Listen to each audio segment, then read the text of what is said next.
zuhur. Karena kita sebentar lagi masuk bulan Ramadan, maka pada hari ini saya ingin membacakan beberapa hadis yang berkaitan dengan puasa Ramadan, insya Allah. Nah, di sini hadis pertama yang ingin saya sampaikan yang diriwayatkan oleh Al-Imam Al-Bukhari dan Al-Imam Muslim rahimahumullah, di mana diriwayatkan dari Abu Hurairah bahwasanya Nabi bersabda dalam salah satu hadisnya, beliau menyatakan, "Man shoma Ramadana imana wa ihtisaba ghufira lahu ma taqaddama min dzambi." Shadaqan Nabi sallallahu alaihi wasallam. Ini hadis luar biasa, Ibu. Pertama, hadis ini diriwayatkan oleh Bukhari Muslim, sehingga nilai kesahihannya tidak kita ragukan lagi. Yang kedua, dalam hadis ini singkat, padat, ringkas, jelas. Nabi menyampaikan kabar gembira untuk kita semua, di mana beliau mengatakan, "Man shoma Ramadana," barang siapa yang berpuasa Ramadan, imanan, dengan penuh keimanan kepada Allah Subhanahu wa taala, wahtisaba, dan penuh keikhlasan, hanya mengharap ridha Allah, tidak minta dipuji oleh orang, atau ingin mengharapkan sesuatu di luar daripada keikhlasan.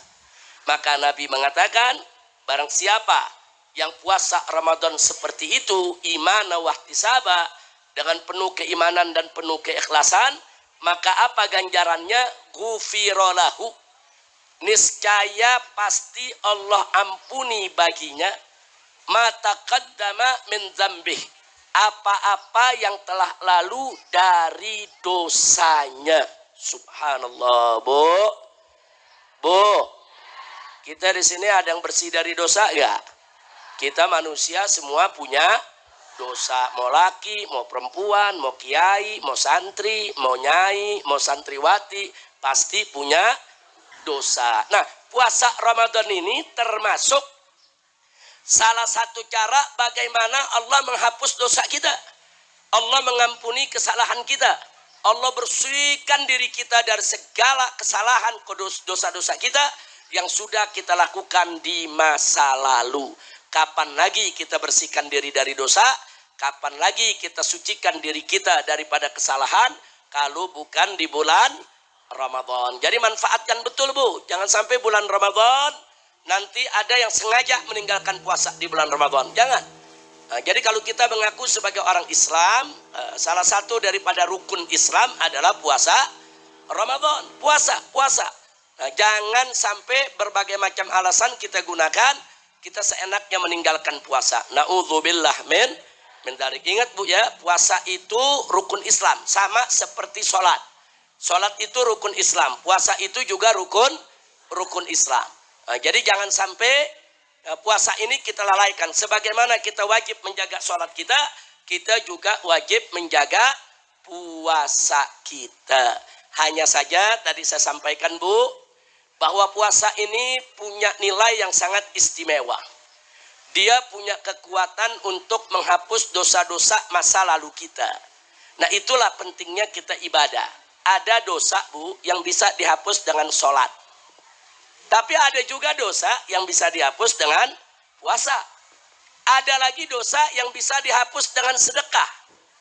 Nah, klasifikasi dosa-dosa mana yang dihapus dengan sholat, mana yang dihapus dengan puasa, mana yang dihapus dengan sedekah, hanya Allah Subhanahu wa ta'ala yang tahu. Nah, makanya kita lakukan segala kebaikan. Kerjakan semua kebaikan. Allah nyatakan dalam Al-Quranul Karim, faqala ta'ala, fastabiqul khairat. Berlomba-lombalah kamu dalam kebaikan. Berlomba-lomba kita dalam kebaikan. Karena kadang-kadang ada satu amal baik yang mungkin kita lihat nggak seberapa. Tapi justru itu yang membuka pintu rahmat dan maghfirah Allah bagi kita. Kadang-kadang ada satu amal baik nggak seberapa. Tapi ternyata gara-gara amal baik tersebut justru dosa kita semua diampuni oleh Allah. Nah, seperti yang Nabi cerita, Bu, ya. Bagaimana ada seorang perempuan pelacur. Oh, itu kalau udah disebut pelacur, saya udah nggak bisa cerita dosanya lagi tuh. Setiap hari dia jual diri, setiap hari dia berzina. Tapi suatu ketika, begitu dia melihat ada seekor anjing kehausan, Dia bantu. Dia bantu dengan tulus, dia bantu dengan ikhlas, saudara. Karena dia iba, ada rasa iba, rasa kemanusiaannya yang tinggi. Dia nggak tega lihat ada hewan, saudara, yang kehausan. Dia ambilkan air, dikasih minum, saudara. Gara-gara dia perbuat begitu, itu Allah buka pintu rahmat dan maghfirah buat perempuan tadi. Sehingga perempuan ini dapat taufik dan hidayah oleh Allah. Dia tobat kepada Allah dan semua dosanya diampuni oleh Allah.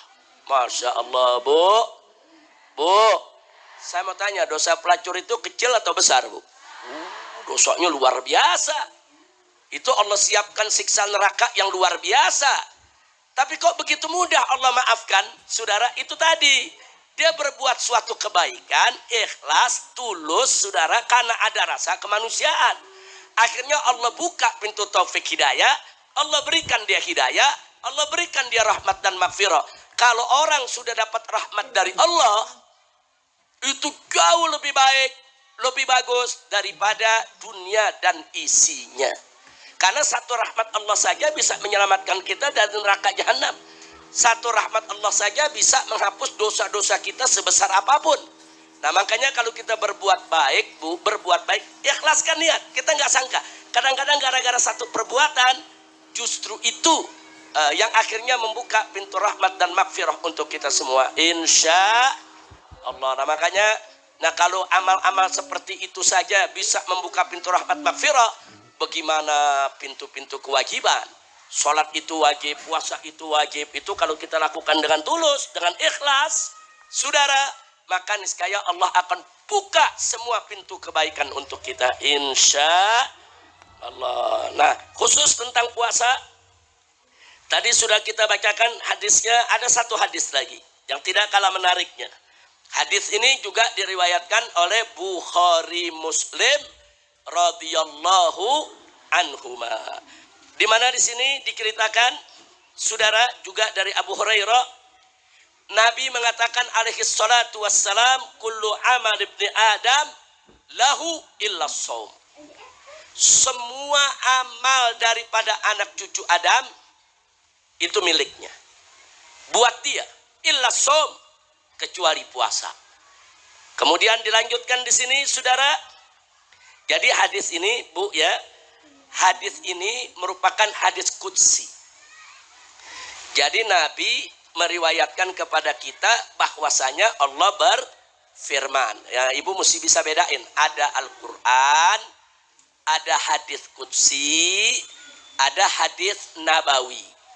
Nah, kalau ayat Al-Quran itu redaksi dan maknanya dari Allah. Redaksi dan maknanya, isi kandungannya datang dari Allah dan lewat proses pewahyuan, lewat wahyu yang dibawa oleh malaikat Jibril. Itu Al-Quran. Kalau hadis qudsi itu juga firman Allah, sama dengan Al-Quran firman Allah. Hanya saja hadis qudsi itu, Bu, tidak lewat proses pewahyuan, tidak melalui malaikat Jibril. Nah, dia bisa melalui mimpi Nabi yang benar, bisa melalui ilham yang diterima oleh Nabi. Nah, jadi bedanya dengan Al-Quran apa? Kalau Al-Quran makna dan redaksi turun dari Allah, sedangkan hadits qudsi maknanya dari Allah, tapi redaksinya dari Nabi. Susunan kalimatnya datang dari Nabi Muhammad Sallallahu Alaihi Wasallam. Nah, kalau hadis Nabawi sabda Nabi. Jadi murni memang makna dan redaksi datang dari Nabi Muhammad Sallallahu Alaihi Wasallam. Nah, yang kita baca tadi, man shoma ramadhana imana wahtisaba ghufira lahu ma taqaddama min dzambi, itu hadis Nabawi. Nah, itu hadis Nabawi artinya memang keluar dari mulut Nabi. Redaksi dan makna memang dari Nabi. Nah, yang sekarang ini sebagaimana riwayatkan oleh Bukhari Muslim, anin Nabi sallallahu alaihi wasallam yarwihi an rabbikum. Jadi ini hadis dari Nabi yang Nabi riwayatkan datang dari Allah. Artinya apa? Hadis qudsi. Nah, di mana Allah mengatakan, saudara, Nabi menyampaikan bahwa Allah berfirman, kullu amal ibni Adam lahu illa shaum. semua amal ibadah perbuatan anak cucu Adam, perbuatan manusia, itu milik dia. Itu pribadi dia. Illa som, kecuali puasa, kata Allah. Ada apa dengan puasa? Allah menyatakan, wa ana ajzibih. Aku yang akan langsung memberikan ganjarannya. Artinya ganjaran yang Allah siapkan begitu besar, yang gak mudah didapat oleh ibadah-ibadah yang lainnya. Nah, hadis ini sudah cukup dalil buat kita betapa hebatnya kedudukan puasa, betapa dahsyatnya pahala puasa, betapa luar biasanya peran puasa bagi umat Nabi Muhammad sallallahu alaihi wasallam. Nah, selanjutnya dikatakan di hadis ini, wala khulufu famis shaim atyabu indallahi min rihil misik. Bau mulutnya orang berpuasa di sisi Allah lebih harum daripada aroma wanginya misik. Misik itu wanginya luar biasa, Bu. Misik yang asli itu wanginya enak dan awet. Nah, sekarang dalam hadis qudsi Allah sendiri yang menyampaikan, saudara, bahwa bau mulutnya orang berpuasa di sisi Allah, ya, itu lebih bagus daripada wangi misik. Nah, maka itu, Bu, makanya kenapa di bulan Ramadan kalau sudah lewat zuhur, kalau sudah zawal matahari, makruh kita pakai siwak, makruh kita menggosok gigi. Kenapa makruh? Karena kalau setelah zuhur kita sikat gigi, kita pakai siwak, kita menghilangkan bau, makruh. Kenapa mesti dihilangkan? Justru bau mulut orang puasa tadi itu Allah lebih suka daripada wanginya misik. Kecuali kalau bau mulutnya bukan karena puasa, Bu, ya. Nah, kalau sekarang bau mulut ya dihilangin baunya, Bu. Kalau baunya nggak hilang-hilang, berobat ke dokter, Bu, ya. Bu. Kalau bau mulutnya nggak dihilang, terus suaminya pada lari, Bu. Nah, ini saya bicara nih puasa. Lagi puasa, ba'da zuhur, jangan sikat gigi atau pakai siwak. Makanya begini, Bu. Kalau sebelum zuhur ada orang bersiwak, hukumnya sunnah. Enggak sengaja karena dia bersiwak, ada yang ketelan, enggak sengaja, maka puasanya tidak batal. Loh, kok tidak batal? Karena dia sedang melaksanakan yang sunnah. Melaksanakan yang sunnah enggak sengaja, ada sesuatu masuk ketelan, maka puasanya tidak batal. Jelas, Bu, ya? Tapi ada orang ba'da zuhur, dia bersiwak, hukumnya makruh. Enggak sengaja ada yang ketelan, batal puasanya. Lah, kok batal? Karena setelah zuhur dia bukan lagi melakukan yang sunnah, dia lagi melakukan yang makruh. Kalau melakukan yang makruh ketelan, batal, Bu. Nah, tapi kan enggak sengaja, bukan enggak sengaja, itu namanya ceroboh. Bu, tahu ceroboh? Sembrono, tahu sembrono? Orang Bogor bilang apa? Sembarangan. Itu bahasa Sunda tuh, Bu, ya. Alhamdulillah abdi mateng ngartos bahasa Sunda. Ngartosna seetik lagi belajar ini. Sama Ki Asep dikit-dikit biar bisa bahasa Sunda, Bu, ya. Nah, biar besok-besok bisa ceramahnya pakai bahasa Sunda, Bu, ya. Insya Allah. Jadi sekali lagi nih, kalau sebelum zuhur bersiwak, nggak sengaja ada yang ketelan, nggak batal. Kenapa? Karena sedang melaksanakan yang sunnah. Tapi kalau setelah zuhur bersiwak, nggak sengaja ada yang ketelan, batal. Kan nggak sengaja juga, Habib. Iya, nggak sengaja, tapi dia lagi nggak melakukan yang sunnah, dia melakukan yang makruh. Kalau melakukan yang makruh nggak sengaja ketelan, batal.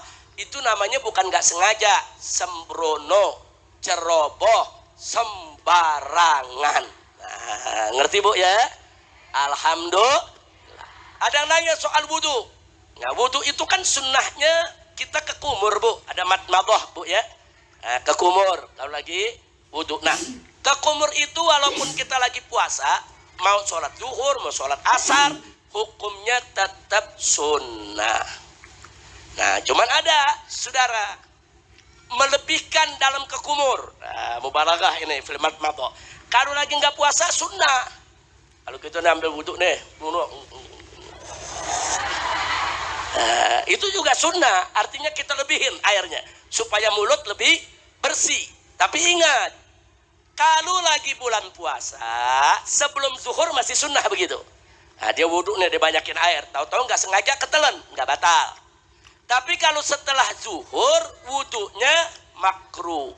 Bukan kekumurnya yang makruh, Bu. Kekumurnya nggak makruh kalau berlebihan dalam kekumur.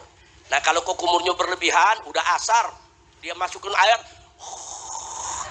ketelan, batal. Nah, kenapa batal, Bu? Kan nggak sengaja. Bukan nggak sengaja, udah tahu makruh, dia kerjain. Itu namanya apa, Bu? Sembarangan. Nah, paham, Bu, ya? Nah, jadi hal-hal seperti itu jangan kita kerjakan. Mudah-mudahan puasa kita diterima oleh Allah Subhanahu wa Ta'ala. Dan ingat, Bu, puasa itu hikmahnya dunia dan akhirat. Nabi mengatakan dalam satu hadis, sumu tasihhu. Puasalah kamu sekalian, niscaya pasti kamu akan sehat. Masya Allah, Bu. Bu, ternyata puasa itu bisa jadi obat. Bahkan dalam dunia kedokteran, puasa itu dijadikan bagian dari terapi. Nah, kebetulan di sini ada dokter nih, Bu. Nah, ini ada dokter nih, Sarifah Syifa. Ini ada dokter kita nih dari Jakarta sama rombongan majelis apa? Al-Ba'is. Nah, ini kita punya tamu, Bu, hari ini, Bu, ya.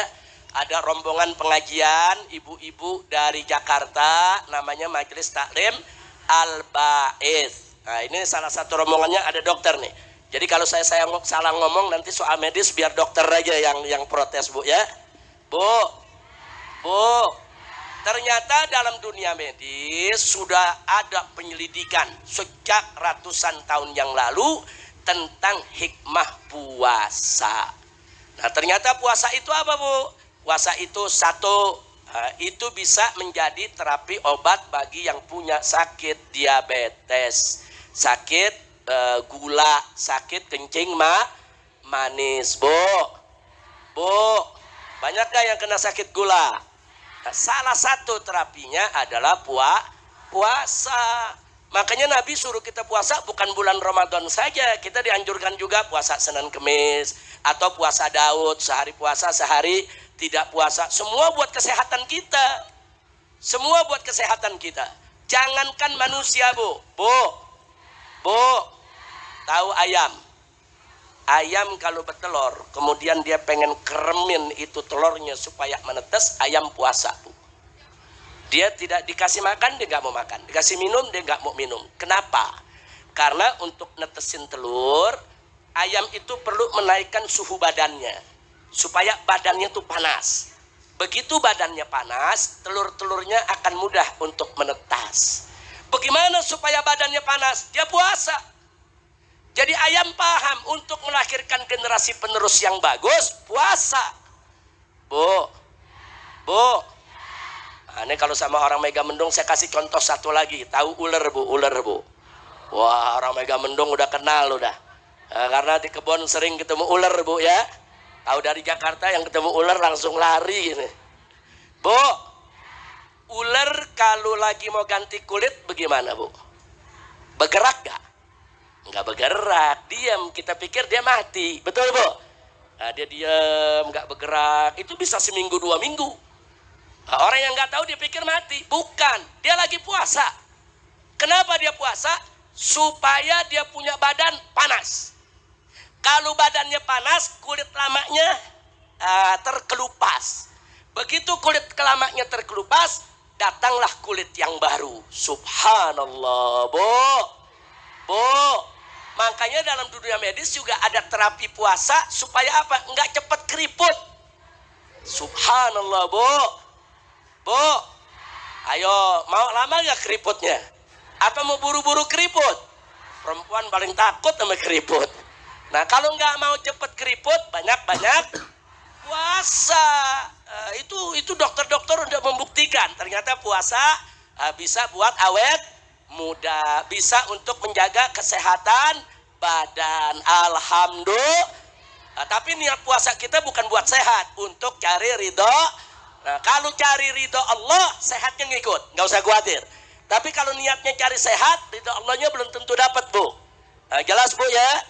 Siap kita puasa nanti? Nah, jangan ada yang tinggalkan puasa. Dan tolong anak-anak kita dilatih, Bu. Anak-anak ibu tolong dilatih dari kecil untuk puasa. Ya kalau anak tadi belum cukup umur, mungkin puasanya setengah hari. Ajak latih. Sebab banyak sekarang orang dewasa yang dari kecilnya nggak pernah puasa. Nah begitu umur sudah 30-40 tahun tobat mau puasa, wah itu tersiksanya luar biasa. Menderita dia karena nggak biasa. Maka itu anak-anak ibu yang perempuan, yang laki, biasakan untuk puasa. Saya dulu punya anak perempuan 7, Bu. Ada 7 putri saya. Itu dari mulai mereka masuk TK sudah saya ajak puasa.